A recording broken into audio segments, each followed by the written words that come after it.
I just want you to know this guy was so much fire. For the first time, I had to take a recess to go to the little boys' room. And Steven, I know you're going to put this as the fucking intro. Yep. Amazing. I love you. Seriously. Love. Love. Gabriel Cannon. Love.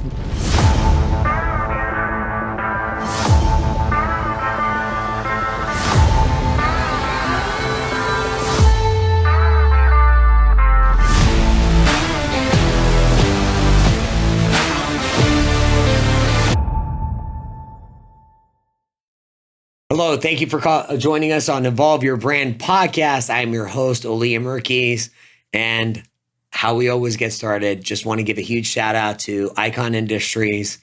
Shane, ×3. I still don't understand why you got 2 more of you, but Steven, the whole entire team at Icon Industries, we can't do this without you. Appreciate each and every one of you. And today, fucking incredible guest. I'm so excited to have him on.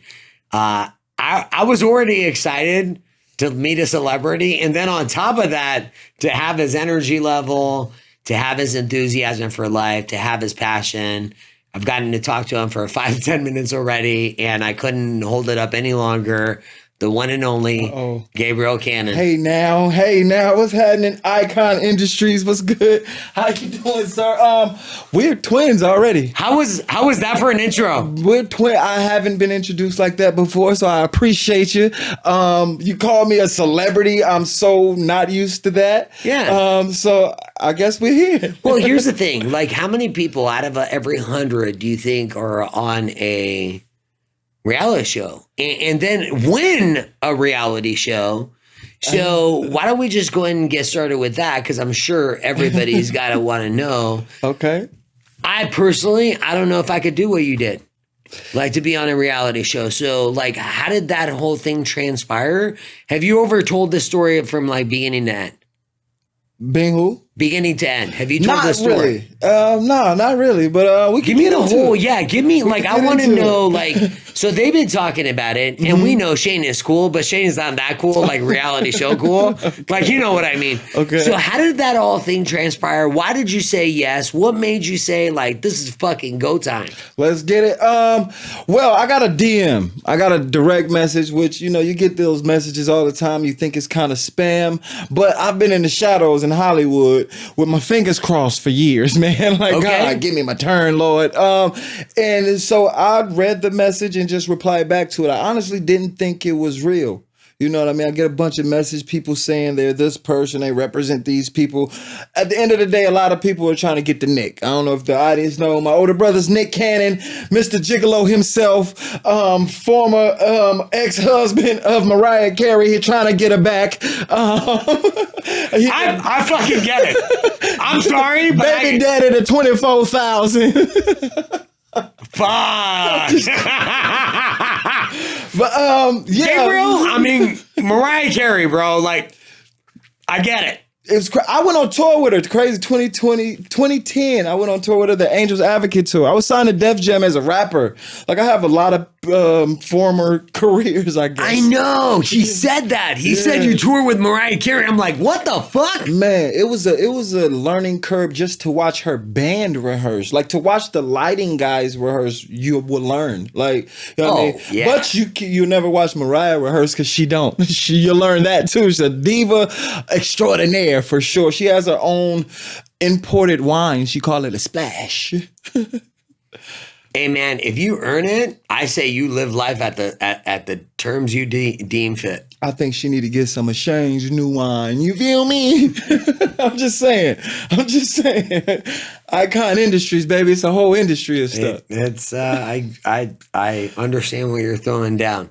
So when did you get the DM for the show? What year was that? It was last year, 2022, the end of last year, though. Okay, end of last year, you get the DM. And so I didn't know that. So you get a whole bunch of spam, everybody's trying to get to Nick. Mm-hmm. Everybody, all the and time. what are they trying to do? Like, what? I mean, are they trying to get Nick? Man, you would be what surprised. are they, like, what's the craziest shit Somebody had a new formula for baby powder. It's some of the weirdest, wildest stuff you'll ever hear. Like, some people, my baby just graduated from college, but I can't pay my car note. And I seen Nick Cannon but after winning Claim to Fame, and people see me on ABC win money, I got some of the most random, hey man, I could tell you're a good guy. I'm a little down on my luck. Can I borrow some money? And it's like, the audacity. Like, not even, I mean, I'm a nice giving guy, but it's like, you don't even know me, man. And it's like, yeah, I know I don't know you, but you seem like a nice guy on TV. And it's like, yeah, it's crazy, man. It's got crazy. But I'll go back to the story. I got No. This is fascinating. So you would get random DMs from people that don't fucking know you at all.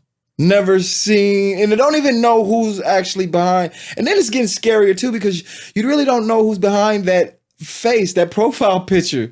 You know what I mean? You don't really know who's typing to you. So yeah, it's got wild since I've got on television, for sure. And that's why I was saying it's like it's a different experience that you're going through. Because I mean, would you ever call some random person you don't, or DM them and ask them for anything? Man, I get into the philosophy of like being a man, you know what I mean? Like you don't have enough pride to not ask this stranger for your light bill. And it's like, nah, man, go do some push-ups and go fill an application out, man. Like, and it's like, nah, people, like, they just seen the show, they see you win some money, and it's like, okay. It made me question myself, like, do I look like a pushover? Like, you know what I mean? Do I look like, you know, like, yeah, man, it makes me question a lot, for sure. Yeah, there's a difference between being kind and naive. Absolutely. And I think I'm trying to not look naive, man. Right. Yeah. Well, I don't know if that's us. It's like, I just think about this. Like, if you have enough balls to send that DM, I'm sure you have enough balls to go ask for a job, go earn your shit. Like, you know what I mean? That's, if I could just say it like that to people. One of the biggest things, because I said it, you didn't say it. Right. I was thinking out loud. No, I would. But one of the biggest things, I think, kind of being related to a celebrity, you're almost always protecting. You know what I mean? Anything. If I was at a wild party in high school, it's like, you can't take no pictures of me doing this. Like, you know, because I never wanted to, you know, ruin anything my brother was doing, you know, but it almost gets me in this, like, you know, I always want to be this nice guy. You always want to, but, you know, it becomes almost impossible to say no. Because even when it's like, you know, you could say anything, you could do anything with anybody, and it's like the moment you say no, it's like, oh, you think you better than me because you're Nick Cannon, brother? Or now, not even Nick Cannon's brother. It's like, oh, you think you better than us since you won that little show? And like, now it's a little show, and you know, it's almost a double-edged sword, because anything you do that's not in agreement of what people think you should do is, oh, what, you think you better than me, or you think, it's crazy. Gabriel, you know what's interesting is, like, I don't understand. I don't understand how you can get fulfillment by being a shadow in someone else's day. Man, I don't get that. Like, I really don't, you know, I what I say is, I'm not judging. That's not a statement of judgment. It's just like, life is so precious. Right. Tomorrow isn't guaranteed. Right. I would think that if we focused on return on impact, right. Okay, ROI, return on impact every single day, and said, hey, I'm going to make one person's brighter day happier, or whatever. Right. Like, help with one person. Like, how much better would our communities be? Like, absolutely. That's what's interesting to me. Like, you actually, like, I'm gonna throw this out there. You comment on this. Come on. So you work your ass off to create something for yourself. Right. You know, it has nothing to do with your brother, and that's great. You know, your brother achieved all his success. I'm sure he worked his ass off. I don't know him. You know him. Right. No one achieves that level of success unless they're working their ass off. It comes with sacrifice. This is about you, though. This is about, like, hey, man, like, I did this for me. And then instead of, like, you getting to enjoy this, it's like all these people coming because they didn't do something special. Right. Let me tell you down so I could just feel a little fucking better about myself. Right. Right. What do you think about that? Like, what the fuck, dude? it shows the heart of people. It shows, I don't know if it's a crab in a barrel mentality, but it shows that we judge ourselves by the person beside us. You know what I mean? And the moment the person beside us elevates, it almost makes us feel like we're not doing nothing ourselves. You know what I mean? And so, it almost could be your family member, your own family, your best friend, that moment someone starts to elevate, or you start to create some type of, not even separation on purpose, but you begin to fulfill your dreams, or you get your degree, or whatever it might be, and people are celebrating you. It almost leaves that, oh, but what about me question? You know what I mean? And then almost a question of, what does that mean for me? Okay, if you go off and get famous and reach your dream, does that mean I'm not good enough? That mean I see you making your mama proud, you know what I mean?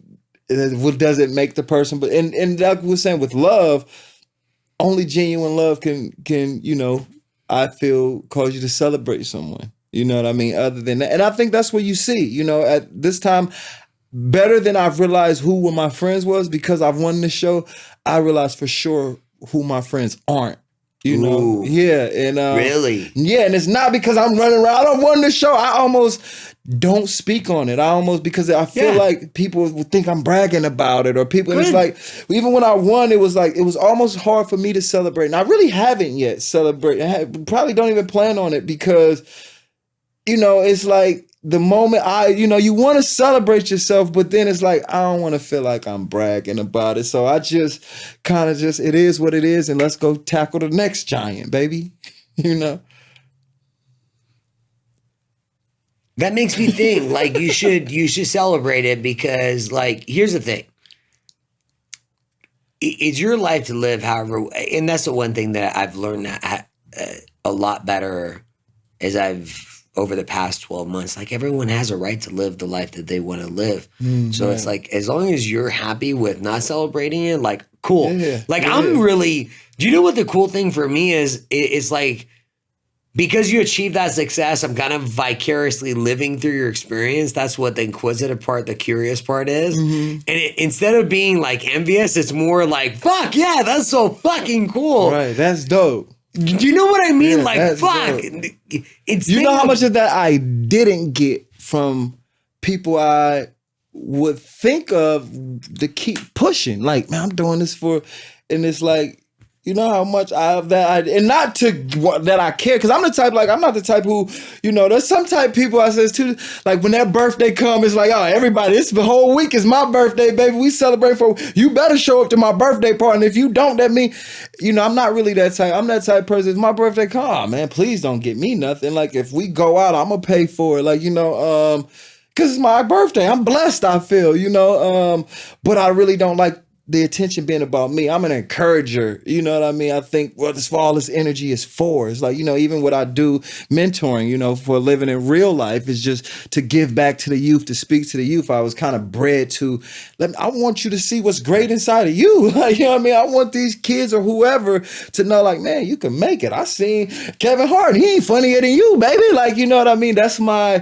the gift, I feel, is to encourage people, but with that, one thing I did learn on the show for sure, I'm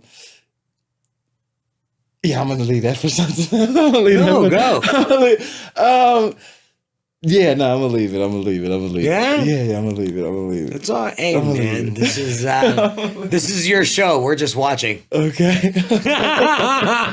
I've got, hey, by the way, I don't know what it is, but your rap vibes, I've never brought so much, like, oh my goodness, what quick wit in my life. I'm like, man, I'm on fire. Can fucking Gabriel Cannon just hang out with me so I can just be on the fly with quick wit? I'm like, man, I'm on fire today. We here, baby.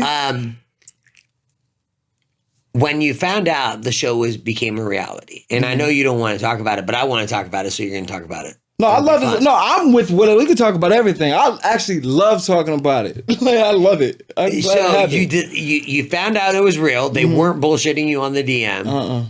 What was next? Like, did you have to go through a process? Like, what was all that about getting selected? The process of getting selected, it was definitely a casting. We definitely did. Okay. Yeah, we definitely did a bunch of interviews for sure. We sat down with this casting director. They've recorded it. Sat down with a different casting director. They made us go back and watch season 1. For sure. And so when I saw the show, the premise of the show is a bunch of celebrity relatives. We're all in the same house, reality show. We live in the same house for about a month, and we're all competing for a $100,000 prize. Let's go. So, I'm in the house with Eddie Murphy's daughter, Alicia Keys' brother, Tom Hanks' niece, President Jimmy Carter's grandson, Lil Nas X's brother, just, Donny Osmond's son, just these stars, and their relatives. So we're all in the house competing, trying to figure out who is related to who. Every episode there's a different challenge, to where if you lose the challenge, a clue is given. So I lost the challenge, and my brother did a movie called Drumline. So there was a headshot of me. Come on, man! I've seen Drumline. Right. Come on. So there's a headshot of me with drumsticks. So they're giving away clues to get you closer to who this person might be related to. Right. And out of 12 people, I came out victorious. I came with the victory, man. God is good. And so when I found out it was real, I went back and I watched it. And honestly, I felt that this show was created for me. Like when I first seen it, this show was created for me. I've been needing this. I didn't know it exists. So when I went back, it was on Hulu. I watched it, and it's like, this had to, number one, be created for me to go in. And then you call me, you know what I mean? Then you call me. And then after I seen, the strategy, a lot of it was about strategy, but a lot of it's about social skills. It's like, man, you ain't about to out social me, baby. I'm everybody's friend. So if you watch it, I've done, I did things like made up a secret handshake for the house and just being strategic to where it's like, the social game is kind of what carried me a lot also, because I did lose some challenges for sure. But, I've seen it as like, man, that's for me. I've been doing a lot of work with Icon, and, we got a lot of stuff in the vote. And for me, it was just like perfect timing. Like, man, God, I answered to prayer. So it was almost like I never thought I would do a reality show. Really? If you do your research, one of my baby mamas is from a reality show, man. Danger, from The Love of Ray J, man. She had the tiger on her face. Oh, really? Yeah. And so, So you dated a reality star? We didn't date. We was just a little. I got you. Yeah. I got you. Okay. Needed prayer. You did. Yeah. Okay. So you had experienced the reality realm. Absolutely. Experience is the best. I get it. Okay. It was the same thing. And so for me, it was like, man, I would never do nothing like that. And, my baby mother is not one of just a reality show. She was iconic. Like, she had meltdowns. They had catchphrases for her. So it was like, I don't think I would ever go that way in entertainment. Okay. But then when I seen what it was, I seen it was on ABC. I seen it wasn't really about drama and mess. It was really about strategy. Oh, I see what you're saying. Yeah. So if it had been, what's the word? Oh my goodness! Why am I blanking? Trifling. We're going with trifling. Ratchet. Yeah, there we go. If it just wasn't like you weren't feeling it, there was no way you were going to go. If I had to go on there and fight and stuff like, I'm a father. Oh, Gabriel, that's great, man. Like that's awesome. So you were picky. You were selective about your brand. Oh, absolutely. I mean, my whole life, I kind of had to be, like we were saying earlier, like, even being related to a guy like Nick Cannon who has his origins on Nickelodeon. I could turn up with the best of them, but my whole life, I'm at the house party, like there's certain pictures you're not going to take of me. Yeah, you know what I mean? Just to kind of protect that image. That brand. Kudos for being a amazing brother, because you hear, I mean, you have celebrities that we all make bad decisions. Right. I actually think that it's bullshit that celebrities get a bad rap, dude. We are all fucked up in one way or another. Come on, dude. They're just, if your shit was put on like media, man. I'll be the first one. Instagram was out 10 years ago. There's some things that you were not allowed to take a picture. Right. We've all been there. Right. Anybody to me, like anybody that tries to pretend like, oh shit, like I've never made. Come on. Right. Like you're not in. I don't think anyone is in a position to judge anyone else's life as long as you're not hurting anyone else. Right. No, absolutely. I want to quantify that. Like I don't think doing harm onto others is like cool at all. at the same exact point. Fuck, dude, aren't we imperfect? Absolutely. Absolutely. And I think being afraid of being human almost stunts your creativity almost. Like, you know what I Yeah. mean? I'm so worried about what other people are gonna think or feel. It's like, and even me getting over that. Like, man, this is me. I am Yeah. not Nick Cannon. Like, I am Gabriel. So did the show help you like establish your identity for yourself? Like, how was that like? Man, to see, because like I said, I won this show, so that's 10 episodes, an hour and a half, of just me watching myself. And, I'm animated. I'm talking with my hands. And so, I grew up in Hollywood, but, I've never sat back and critiqued myself. Almost like, I was signed to Def Jam with music. And one of the beauties of it, I was able to sit back and hear myself and listen to myself. And, I don't like the way I said that, or I love the way I said that. So the self-critique. And so to sit back and watch myself on ABC with the good cameras, and you know what I mean? Like, even when I got here, when I was shooting some stuff with Shane, it's like to sit there and critique myself. It's almost like, man, you put these people on a pedestal, whether it's the Eddie Murphys, the Nick Cannons, whoever, because we seen them on these big screens, or we seen them with these good lenses, you know what I mean? And to realize, man, I could do what they're doing, to see my comedic timing drop. And it's like, yo, that hit. Like, and it just gave me confidence, man. It set my faith on fire for sure. I'm more confident than I ever been that I could walk into a room and I could be okay. You know what I mean? I would talk, and you can probably see it now so fast because it's so many thoughts, and it's like, which direction, which way, you know what I mean? But then to just be confident in whatever comes out of me is me. You kick the door open. Man, God is good. For real. You do the casting. What is the funniest thing they asked you to do in casting? Is there anything that stands out? Like during the casting, you're like, what the fuck? Probably the funniest thing they asked me to do was probably freestyle. They asked me probably funny stories about my relative. They definitely was asking me about strategy. That was big on strategy. Oh, okay. But I think it was just them trying to get to know who I am, what I did, and just really them seeing my personality and dynamics. And I think they wouldn't want you on. Fucking shocking, my right? fingers crossed.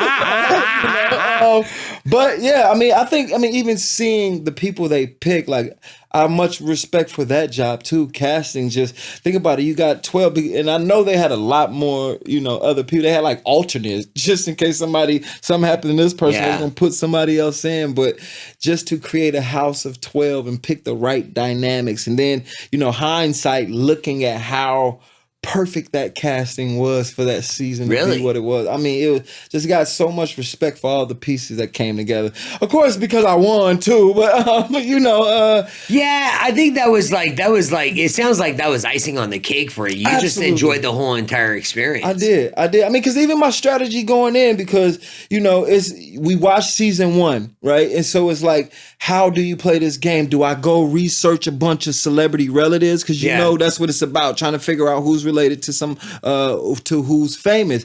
But you seen the movie Slumdog Millionaire?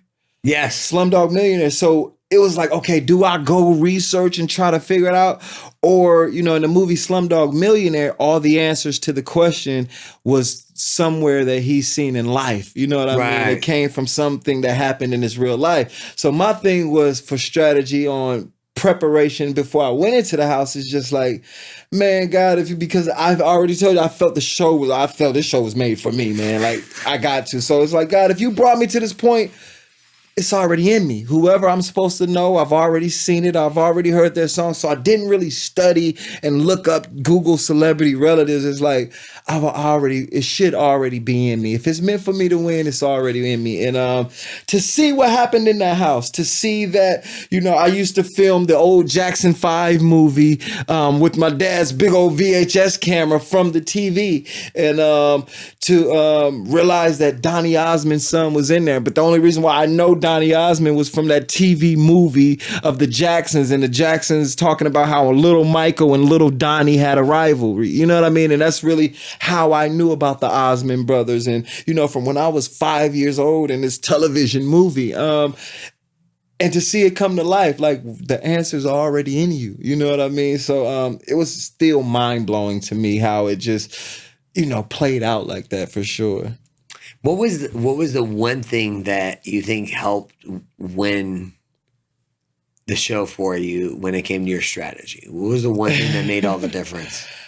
I think one of the biggest things that made all the difference was my personality for sure. But I think because I'm goofy, I tell people, a lot of people take goofiness for not being intelligence, or like if you're silly, if you're, or funny, they really don't equate it with intelligence a lot, unless you're paying attention to the comedic world and you realize like, yo, those comics, you gotta be smart. But like just in life, by being silly, a lot of people kind of will write you off from being smart. You know what I mean? I've felt that my whole life because I'm the goofiest. Like, I'm the type guy who, I feel that if I make myself, I'll fail big on purpose just so everybody else in the room will feel comfortable. It's like, all right, cool, we can get the party started. Somebody else done broke the ice. You know what I'm saying? So I think by being goofy, it allowed people to kind of underestimate me, kind of write me off. Oh, we gonna come to him later. We'll get him. He's just a football player. I hid and pretended my relative was an athlete. So even when I'm doing things like reading, there's a card that came out, supposed to read it to the rest of the cast. Halfway through, I stopped reading. I said, I'm sorry, y'all. I was an athlete and, they let me skip some classes. Like, you know what I mean? And just playing into that role. Like, you know what I mean? Even in school, they let him skip the grades because he was so good on the football field. And, I think by being goofy, that it definitely kind of dumbed down my intelligence for sure. Look at you. Yeah. You leverage like all your skill sets. Got to do it. Got to do it. All right. Okay. Got to do it. Do you play chess? Yeah, I not as much as I should, but yeah, my dad made How sure. come you? Oh, your dad. Yeah, he made sure we had that game at a young age for sure. Yeah. Did anybody on the show know that?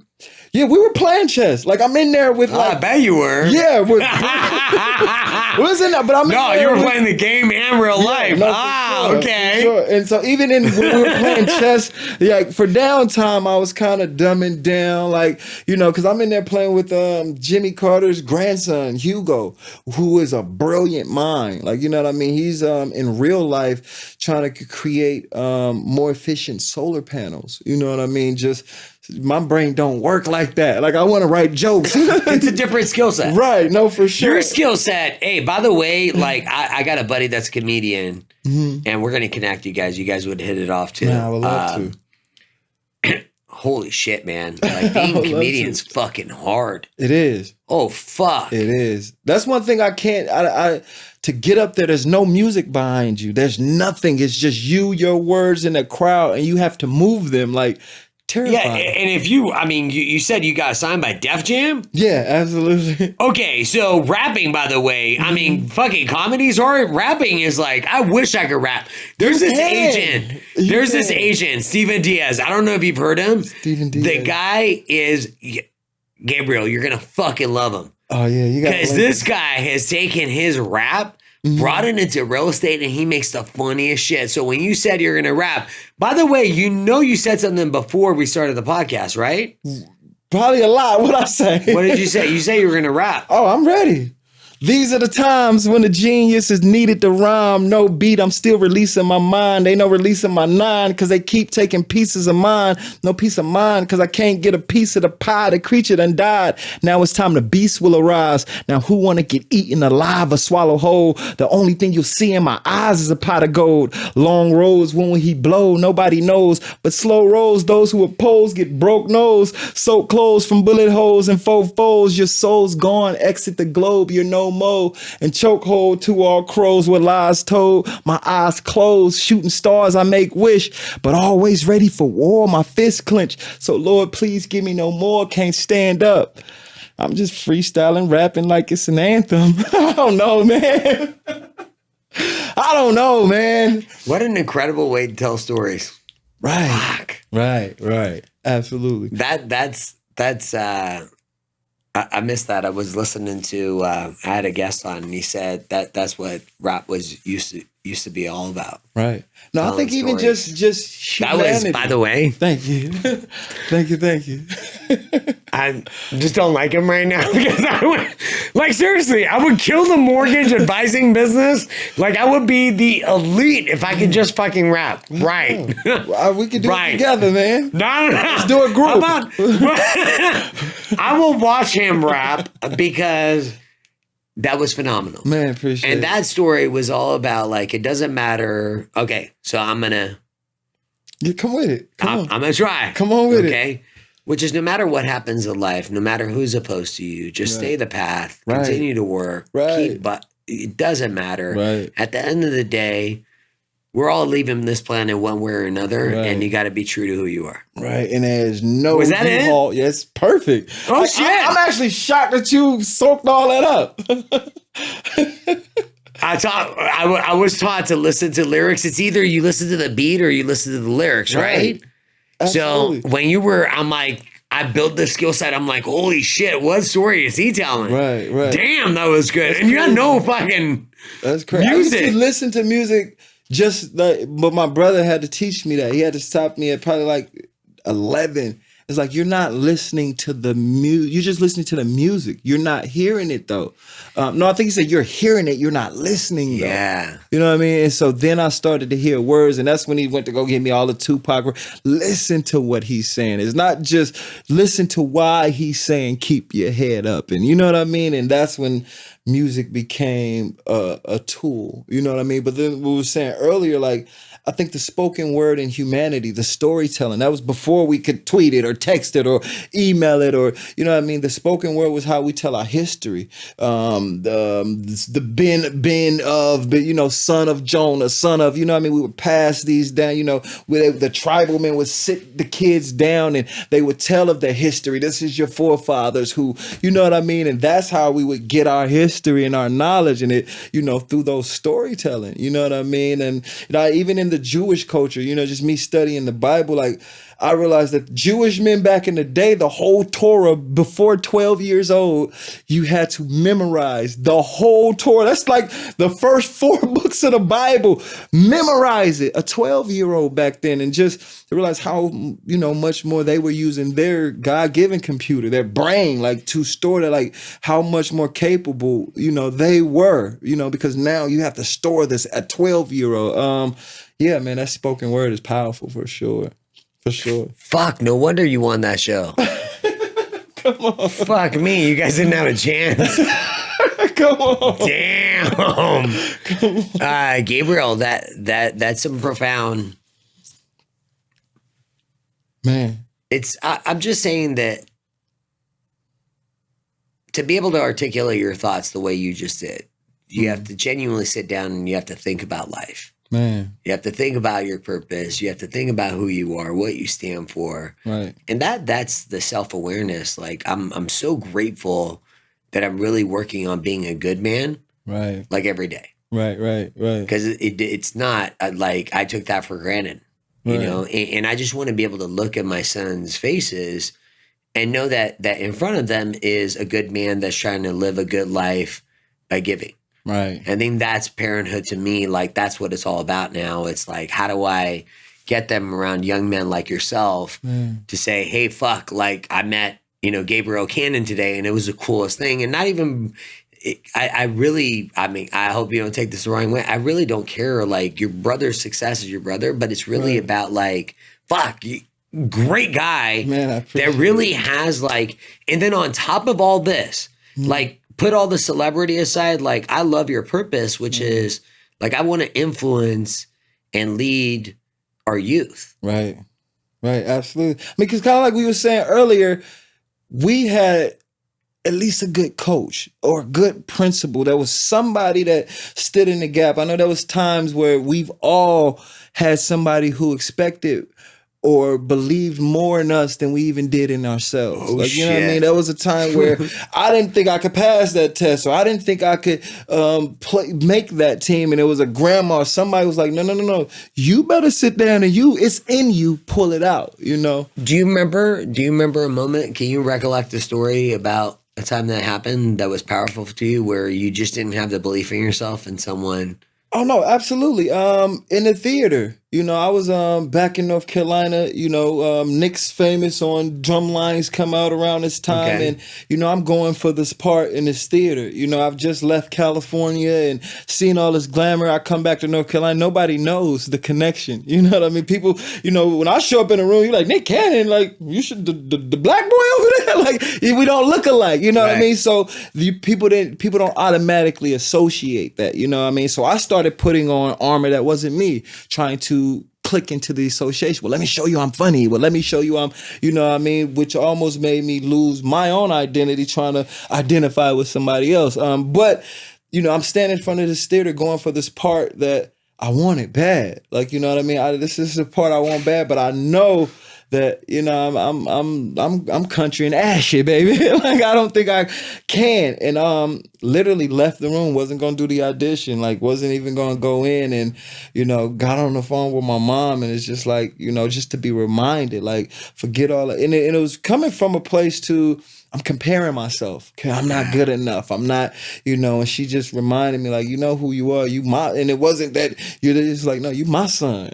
You know what I mean? You know what I mean? All the other mothers in the world, but you my son. Like, you know what I mean? I raised you to be great. You know what I mean? Remember those times when I spoke that life into you, and, even all the work my father's done is just to go back in there. And it's not that I nailed the audition or not that I just hit everything perfect. It was just that the belief that I walked in there with, you know what I mean? The confidence, I walked in the potential that they was able to see, I nailed that role, and kind of gave me the push to go ahead and also move on to California and pursue for sure. You got the role? Absolutely. It was in the play called The Bluest Eye. I played Sammy. Sammy in The Bluest Eye. I raised you to be great. Yeah. I raised you to be great. To be great. Right. I mean, my dad would have to make us say stuff like these almost mantras that we'll have to say, I'm faster than fast. I'm quicker than quick. I could do all things through Christ who strengthens me. And I remember, even in times where there was a group of guys who wanted to fight me for no reason, like because I had on new well, not Jordans. We couldn't afford the Jordans back then. Like new shoes, but these mantras, it was a battle. It was, man, I'm faster than fast. I'm quicker than quick. How you quicker than quick? Well, you know what I mean? But at any time, you know what I mean? But given these set of filters, that's what kind of I see with the youth I'm mentoring. I ask, what's missing, man? Why is it different? Why is this generation, we call this generation behind us, they're worse, they're getting worse. But why? You know what I mean? And for me, a lot of it is because, we have certain filters that was given to us. If it's, oh man, my daddy gonna whoop my butt. That's a filter that you'll go through before you make any decision, man. Am I gonna skip class today? You gonna go through that shoe. My daddy whoop my butt filter, if we were given certain filters to filter that, even though we might still skip school, but we still process that information through a different filter that was given to us. That these kids today don't even have those filters. They don't even have these questions. What if, to where they're even considering, the outcomes of their action. They're just autopilot going, so yeah, I thank my parents for those filters. Those, I raised you to be great, you know what I mean? Just those sayings, even no matter how true it is, like I'd be the worst one in here, but that's how I feel. That's what I believe. You should make shirts about that. The raise you to be great. Ooh, you work with youth, man. That's raised to be great. I'm just saying. Y'all heard it here first, baby. Raised to be great. I'm on fire. Like I'm just hanging out. He's telling stories. I'm creating stories. Like why not? Well, I'm just one of the most powerful stories I've heard about, like, the power of parenthood. Your mom, like you were literally gonna walk out. Right. What if you did walk out? What if you didn't have that conversation? Do you know what I mean? Right. Like, would you have been ready for? I think it would have created a pattern of walking out, whether it was in relationships, whether it was in, anything, the fortitude to go through it, to even to go through the possibility of losing, You know what I mean? Right. That's a lot of people forfeit because they're afraid of the possibility of losing. You know what I mean? So to stand the possibility of loss, like, you know, to stare death in the face and say, I'm not afraid anymore. Like, you know what I mean? Like with that child heart, but with that childlike boldness, like, I'm not afraid anymore. And to do it with the fucking smile and enthusiasm that you have, that's like, do you know what I mean? I think more than ever before, life is a privilege. Man, absolutely. More than ever before. And I think when you hold on to that, you know, I heard this thing, it said, treat every day as your last and you'll always have the best day. Right. No, absolutely. Fuck. That's fun. Like, we need that shit. Right. In the world today. Like, that's such a cool story about phenomenal parenting. Man. And it's like your mom didn't realize what she was doing for you when she said it. She just believed in her kids and the life lessons that you were growing up with. Right. Fuck, bro. Like, have you ever sat back and thought about, well, what if I didn't have that conversation? That's crazy. Absolutely. All the time. Even being a parent now, you know, we appreciate it. Like, a lot of people look back at their childhood and they look back at their parents and say, well, you did this and you could have been better at this and you could have been. And it's like, you know, I'm dealing with a lot of these kids in the juvenile hall system and realizing, yeah, man, like what they don't have, like, you know what I mean? Or the parents that they do have, like to where. What don't they have? I'm curious. Like, you're dealing with youth, and I have 3 boys. How old are your kids? Oh man, I got 5. I'm a cannon, baby. We be fine. You just gotta fucking show me up on everything, bro. I'm rolling with 3. 3. But I've learned that too. Like I said, my first was from, you know, a girl who's on a reality show. Me trying to figure my way through Hollywood young. Okay. Got caught up in a situation. And, you know, my second son, it was Hollywood too. My last 3 was from me being married after I left Hollywood, went to Bible college and just had to reset everything. But, you know, the journey I went through, I had to go to court for each one of them, got them all under the same roof. Okay. Congrats. You know, which is unheard of, you know, for any man to go through the system of with child support and CPS and to go and get a child from a female. I don't want to, like, but they're for the woman when it comes to them children in that court system for sure. And so for me to go and I got 2 of them, you know, full custody of 2 kids, and got them all under the same roof is just, you know, a blessing, you know. But it was a testament to, man, you know, one of the main things was because the idea of a father, especially a black father, like, yeah, they don't exist, like, you know. So it's like, man, I can't play that role. And then because I know that to this day, I call my dad right now and he'll talk your head off because we're together like for an hour. It's like, Gabe, your dad is still talking, you know. And I gotta be that, like, you know what I mean? I gotta be a father to my children. I don't care how one night stand or what it was. If it's mine, I gotta cover it, you know. And I think that dedication, you know. But to answer your question, what do you think they're missing? Is that guidance, you know. It's not a perfection, the perfect parents. It's to be guided in the right direction. We're gonna all mess up. We're gonna all make your own decisions. But, you know, even like mentorship, that's why I kind of went into that lane of just help to guide you. You got questions. Every stage they got questions, you know, when they start catching these feelings and their hormones start, you know. But how should you look at a young woman as a young man?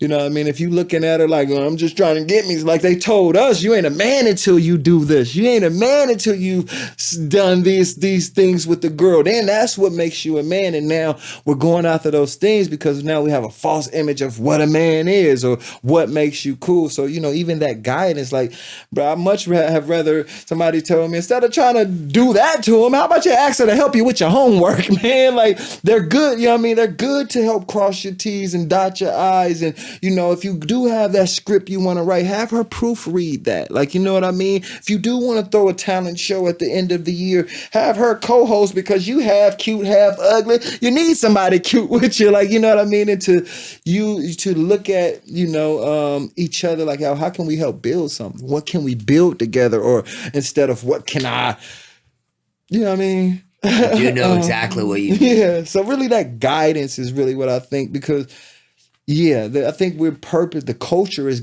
purposely, I mean, there's forces that's purposely guiding ideas and agendas. And it's like to combat that, there's no other hand that's combating all of the information. We didn't have to deal with the Instagram and the influx of distractions that is exists today. I find myself as a grown man scrolling for hours, like, you know what I mean? And I look at my daughter who's in school and it's like, I've been through that without that. You know what I mean? How much damage is it doing to that 12-year-old though? You know what I mean? I was at least able to have to go find a cyclopedia. You know what I mean? So, yeah.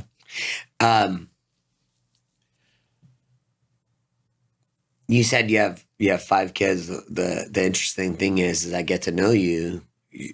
I would say you play a parental figure to the youth you're helping because you care about them and look at them as like your own kids. Absolutely. I just can't whoop them. Well, yeah, I get that. Good. Now you're going off. And that's the thing. There's a difference between like I grew up and I would say your parents probably grew up differently too. Like I didn't want to get my ass kicked by my mom. My mom is intense. Like my mom is one of those people you don't fuck with. Even at this age, I don't fuck with my mom. Right. I'm being real with you. Right. My mom, that's a dangerous woman. Right. Don't play at all. Do you see the fear in my fucking eyes? I'm seeing it. Okay. So this one, you and I will have a funny story afterwards. I can't say this because she will absolutely fucking destroy me if I tell the story on camera. But the whole thing is like what I appreciate about that. Like if my boys, if I spoke to them, like right now I would be reprimanded. Right. And I don't understand that. I think sometimes, kids are different. And I'm not saying that's okay. Right. Sometimes there's nothing wrong with the spanking. Like if you do it, like I get it. Not everyone is, but you're not talking about like I love my kids. Why in the world? And yes, I do think that there's different ways that we could teach them. But sometimes a pain of an ass woman. I'm just telling you, I've never cussed at my mom for a certain reason. Ever. Right. I don't know about you. What do you think? I think it's true. Just to go back, if somebody tells you don't touch the stove as hot, us, a human nature, don't want to touch the stove. But the burn of the stove, not this, someone saying not touching it, that's going to always make you want to do it more. But the burn of that stove is make you understand, listen, I don't care what you say. I ain't touching that again. To understand that, I know looking back, man, I appreciate every whooping, spanking I got, and I think the alternative, prison, you know what I mean? When I look at my son, I see what you're, it's like, man, one of my biggest fears, even in the house, like on the reality show, one of my biggest fears in life was isolation. You know what I mean? To be isolated. You know what I mean? That's what kept me from prison my whole life is just the fear of my options being taken away from me. You know what I mean? And I think I don't want to say it's inhumane, but I have a lot more respect for the mental health for sure. When I went into the house, I literally had a panic attack. You know what I mean? They took our phones from us because, it'd be easy if we could Google. Yeah, I was going to say. Yeah, you know what I mean? They took our phones from us for a month and we couldn't contact the outside world. It was just us in the house. Limited contact almost with production. Did your without the phone, did your relationships, do you think you connected with people better? I think we connected so deep. Like because it was only a month, but I feel like I've known these people almost I have a connection with the people in that house. Number one, because we went through the same experience, and also because we're related to someone famous, and that kind of made us, you click in a certain way. But because there was no phones, we was able to have more conversations. I was able to hear about when, you were a kid and you know what I mean? Like we communicated, we connected, we made eye contact with each other. Like, you know what I mean? You could be talking to somebody, have a whole conversation and never look at them and think that's edifying, but then we're missing a whole nother connection. Like, you know what I mean? Like the way you smile when I crack that joke or, whatever that connection might be. I think we're doing ourselves an injustice, a disservice, for sure. So in the house, we definitely connected on the level to where it's like, when I think about these people, and I think about, man, it was only a month. It's almost, little embarrassing of how deep I feel for these people, but it's like, no, man, that's so cool. Yeah, it's crazy. That's so fucking cool. Because I was curious. As soon as you said without the phones, I'm like, fuck, I wonder if his relationships were better because there was no distractions. Man, I think these are lifelong relationships. You know what? You and I should create the GO cell phone box. And it's like every time you go to a meeting, it's got a lock in there. You have to put your cell phone in there. I'm serious, man. Like, I think I've been thinking about this for a while. Like, when I go to meetings, I don't have, or not meetings, it sounds so wrong. When I go to meet with anyone, I was like, put my phone completely away. Right. Like, completely away. Like, you are my priority. That's powerful. You. Yeah. Not my phone. Like, do you know why we get desensitized and we're not connecting with each other? Because I think it's on purpose to keep us distracted. No, for sure. Even hearing you say that, like, if I dealt with 100 people today, right? Yeah. If there was one person who said, hey, I'm going to go have this meeting and I'm going to put my phone, I think that alone would make something completely different about those 100 people I've seen. Like, that action alone, because this person made it in their mind, they're not going to bring their phone in the meeting. I think that person would stand out more because of that one decision, for sure. Seriously, and you have the power of connection. Fuck, bro. You really do. You have the power, like, sometimes you hype up other people, and Shane hyped you up so much. And I mean that in a complimentary way, with all the love. Man. And he's like, you're going to, like, love Gabriel. He's like, man, so talk about fan. Like, he's maybe if you get a fan club on Instagram, my guy Shane, it'll be Shane, bro. That's my guy, baby. Shane Mitchell. Shane, what are you doing? Oh, I'm at the Gabriel fan club. Bro, do you have a man crush? Yeah. Me and Shane, bro, to the top, baby. Nick is going to be calling you and be like, can Shane run my fan club? Hey, you said Nick is going to be calling you. You know what I thought you said? Niggas is going to be calling you.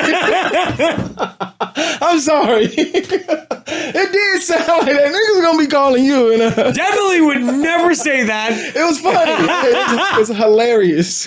I am... never ever would I say that. Hilarious. Sorry.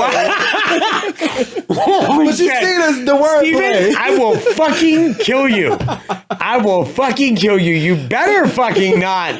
That is no go. I did not say that. I said Nick. N-I-C-K. He said Nick is. Yes. Nick is going to call you. Yes. You are more than welcome to put this as the opening said, not what Gabriel said. It'd be dumb if you slow it down. Nick is going to come. Yes, we're going to put the captions fucking on. That is some funny ass shit. I think that is the funniest moment. That's like hilarious. Literally, I just stopped the show for this very fucking moment. That's hilarious. What in the world? Bro, like, you and I... If you want to be on Gabriel and Ollie's reality show at the studio, fuck this. We are going to start our own reality show. It's called Loose Cannon and the Ball Guy. And the Ball Guy. Hey, I wear Hawaiian shirts, but I don't have any bad hair days. I just want you to know that. Hey, now. So, getting back to Gabriel. Did you have fun? A great time, man. The back of my head. Was it worth? Are you okay? Oh yeah. Are they? Did you laugh so much that right now? That's what I'm talking about. The back of my head, laughing at you. Man. Okay, and you have the pulsing, right? Yes. You do. Man. Okay, good. Good. I'm glad. I'm glad that you enjoyed yourself at my expense. Because Nick is going to put some money in my... Yes, definitely. I mean, every time we say his name, you get wealthier. Done. Amen. I'm in. Would you come back? Do you want to come back and like... Absolutely. You think you would Here? Oh yeah. Like I'm part of the family now, baby. That's what I'm saying. Even if y'all didn't want me back, I'm gonna be like a roach. Like, hey, I'm here again. You can stomp me. You could. I'm gonna fly. I'm gonna grow wings. The unkillable roach, baby. I'm back. Done deal. I mean, I just think that you and I at events. We don't need anyone else. Like, oh my! Can you imagine us hosting a red carpet or something? Oh shit! I don't. Oh, that. You know what I want to do? What do you want to do? One of my dreams now, and I've just thought of it since the show, but to host like, remember what they used to do, like the ball drops, like New Year's ball drop, or like a Macy's parade or something. Done. Like, can you imagine me and you hosting a countdown or a Macy's I could Day definitely parade? imagine you doing that. I mean, from a cool perspective, I would be. You know what? I'm in. Let's do it. I'm in. You're gonna be there. There's no doubt. I'll tag along. I'll be a part of your entourage, bro. We're starting Esco Macy's Day Thanksgiving parade. I just literally we're starting Gabriel's Canon entourage. You know, they're gonna bring back The Second Coming on HBO. Let's do it. I think it would be, I mean, shit, man. Y'all heard that, right? Why not? Let's do it. We'll bring Shane and Steven. It'll be fucking hilarious. Man, it's gonna be professionally done too. It will be. It will be. They're not gonna say much, but you and I will. Let's do it. We can hold our own. I would love it. What project do you have coming up? Man, Love War with Icon Industries. That's one of the things on the forefront. We've been digging into Love War. Like I said, it's 3 different music videos. Okay. You put them together, it equates to a short film. We're trying to change how we're doing live performances. For sure. I'm trying to definitely think outside the box and do stuff. There you different. go. So, Love War is coming. We got comic books we're working on, and good. The Victory Project. I'm getting back into my music bag, but this time, you know, when I was signed to Def Jam, it was more.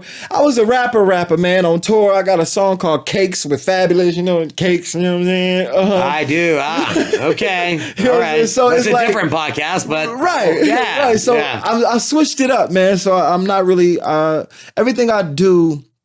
I want to have a message in it. I want to do things with purpose, man. I don't want to, you know, I think art is too valuable of a release to just, you know, randomly squander it, even if I'm angry. You know what I mean? That could be art, and it could be done in a tasteful way. You know what I mean? So I definitely want to do things that I can be proud of now. You want art with impact. Art with impact. I love it. That sounds like I got you. I mean, I'm not a rapper, but I think you've taken away at least 2 pieces of gold. The shirt, your mom. Oh yeah. I raised you to be great. Man, I appreciate that. Man, you gotta literally, you have to send her a message and say, Mom, I gave you a huge shout out Raised to be on the great. podcast. Linda Cannon, you hear that now? Linda Cannon. Yeah. Man, I raised you to be great. I'm going to tell my kids tonight. Just want you to know, I'm working on it. I'm not. I'm working on it. Right. But this message is for you, Linda. We appreciate you. Hey, now I appreciate the shout out. It's do you probably know- her first one she's ever gotten. She from Chester, South Carolina, man. They still got really? dirt roads. Like they haven't. That's even a paved simple the way to roads. live, man. I want to go to Montana. Really, and live. Yeah. Off And just the grid. quiet, bro. See, y'all got some. Quiet. I gotta pick y'all brains, man. Y'all got some plans. We gotta go like life. You still got a long life. You got a lot of shit you got to get done. Amen. I'm getting closer to the like within the next decade. Just simple, like peace. Okay. The boys are done. Like they're the men of their lives. Right. You know what I mean? And the next thing that I want to talk about, the next episode, I'm kind of setting this up before the final question for you is like, I say we talk about men's mental health because you brought that up like 2 to 3 times. Oh man. And what I would love to do is have your dad join us, you and your dad. Oh my goodness. Because here's the thing, like that's a legacy. And then next time we bring on one of your maybe older kids, because I think that's legacy. Think about it. Like brothers producing on the spot over here. I'm just saying to, you know, I think really a lot of our solutions are about parenthood. Absolutely. Like we really work and put an effort on becoming parents. Absolutely. Better parents. Like that's really what my end game is right now. How can I become the most effective dad for each one of my boys? Right. How old are they? They're 17, 15, and 13. Okay. And so I know I need to do a better job on modeling and showing them what manhood is, and then asking them questions on what they think manhood is. Right. You know, so I'm exposing them to powerful men that have lived hard, that could share their experiences with them. And this is kind of one of my platforms in order to be able to do that. Like, hey, you know, like you will definitely come up. You'll definitely, I'll be talking to them. Man, I have them this weekend. Man. Well, look, like Gabriel, it really comes down to it. This is the way I look at it. Like this is our platform to change and make impact, right? Absolutely. Did we spend the whole entire time talking about like your reality show or any of that? Or did we talk about life? We talked about life. I think that's one of the most overlooked things and devalue, maybe unappreciated, is a man's mental health. Yeah. You know what I mean? People don't, this might be too much. I've seen somebody who transitioned. Yeah. Was a woman and for years lived as a man and was saying what a lonely lifestyle it is to be a man. And I didn't realize it until I heard someone who stepped into those shoes and who didn't experience that first say like, it's one of the it's like the person was saying that I've made better friends as a woman in a bathroom in front of a mirror than I've made with, you know, men who were supposed to be, because men are, we don't ask if each other's okay. Yeah. We see each other, we give these normal greetings, and we all, like, even with my brothers, I'm not asking you to be okay. I expect you to be, and if you're going through something, I expect you to be strong. I expect these things. And I'm not even, it's already a bar raised so high by being a man to where it's like, I never stop and say, are you okay though? Do you need help though? Because I, from another man, expect you to already come and check. Yeah. You already checked your feelings. If you going through that, and we don't pay attention to men's mental health too much. That's because it's imposed on us. And I'm seeing more people being vocal about it. So the reason why I think men's mental health and mindset is so important is my responsibility to myself is to be an effective father for each one of my boys. How can I ever teach them what mental health, a healthy mental mindset looks like if I don't fucking have one? Right. It's impossible. So I think I've actually become stronger by being more vulnerable and saying, hey, dude, I fucked up. I wasn't a good guy. Like, I'm stepping it up and being real. And if that turns you off, I'm so sorry. Like, at least I'm being honest that I'm trying to get better every day. And that, to me, like, Gabriel, that's it. Right. If you're all out and you want to make an impact on this world and you're not proud of your past, dude, you can change every single day. It is 100% up to you. Right. My past does not dictate my future. It does not dictate my present. Right. That makes you think about potential. Potential is not about what you did in the past. It's only about what could be. You know what I'm saying? It's only about possibilities. You know what I mean? So tap into your potential. And it's that, and see, we set up the second episode already. I always love to leave with who lights up your day, who makes you happy, who do you want to thank? Because this is your take as. And here's the thing, it's so funny to me. Like, people are like, oh, you can thank one person. Dude, thank as many people as you fucking want. Because those are the people that make us better every day. No, for sure. People I would thank for sure, my wife. Somebody who's, no matter what mood I am, it can stay consistent. You know, I think we need a backbone for sure. My children, you know what I mean? Those smiles, those, with a child will forgive you. You know, a child accepts you for who you are. There's no expectations. I just expect you to be mine. You know what I mean? And that's it, you know? And so when I see my kids in that blanket of you already good enough because you're mine, that lights my day up. Scripture, for sure. Jesus, I mean, if you don't have a word to hold on to going through it, if there's not an ongoing monologue in your head, no matter what you're going through, if there's not something telling you that, oh man, you're going too far, you could have said that better. You know what I mean? Or maybe you need to stand up for yourself. You're being walked on. You know what I mean? If there's not an ongoing monologue or a prayer without ceasing in your head.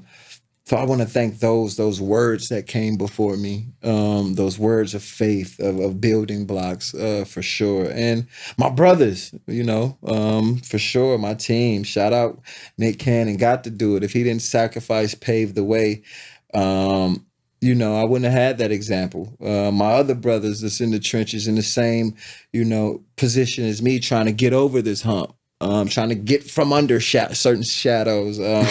A salute to them for sure. And everybody else with a dream, you know what I mean? Tap into your potential. I'm inspired by the most random things. You know what I mean? I can see a homeless guy can inspire me. You know what I mean? The richest guy can inspire me. So yeah, man, anybody with a dream, a desire to push forward, man. I love seeing strong men be vulnerable. You know what I mean? I love that. Like, you know what I mean? It's one of the most powerful things I believe I've ever seen on this earth is a strong man, a guy who looks like he's tatted up or whatever it might be, and he's vulnerable. Like, you know what I mean? He's having a real conversation. He's been down tying, imagine this big, and he's been down tying a child's shoe. Like those almost opposing images is things that inspire me. So yeah, man, I love, meekness, strength under control, so yeah, though any image of meekness, something strong but being controlled, like be like water, my friend. You're throwing Bruce Lee. Bruce Lee, baby. Okay. For sure. Okay. Yeah.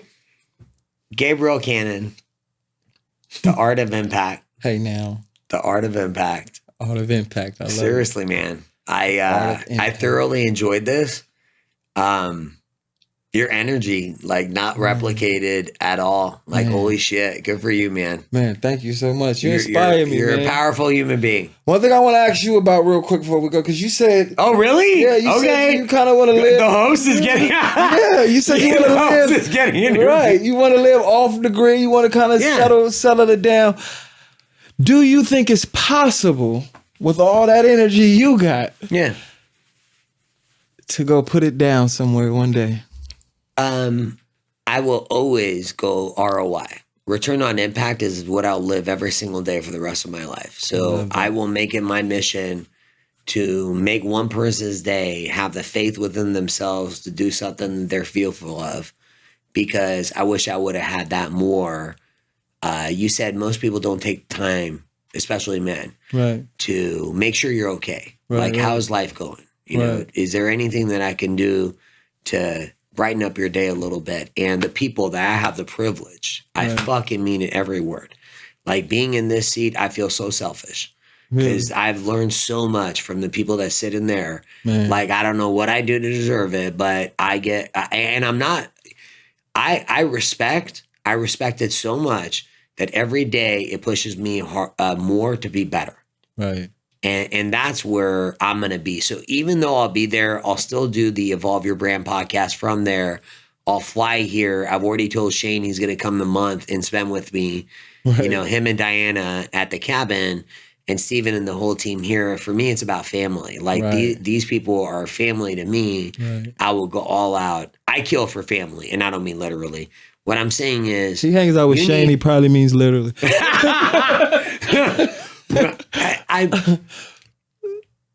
I love the power of people. Mm-hmm. And so I want to advocate for people that are doing the right things for the right reasons, and are more about other people than they are for themselves. Right. My purpose for life was what needed to evolve, and it's evolving. And so I champion that. I'm going to advocate for that. I'm going to advocate for people that live life on the path of making an impact. Wow. It's powerful. It's just different. Like, powerful. And this shit, I'm going to talk about it all the time. And I know it might sound corny. Meet me and you'll see how true it is. It's facts. I met him and it's facts, baby. What do you think? I love it. Right?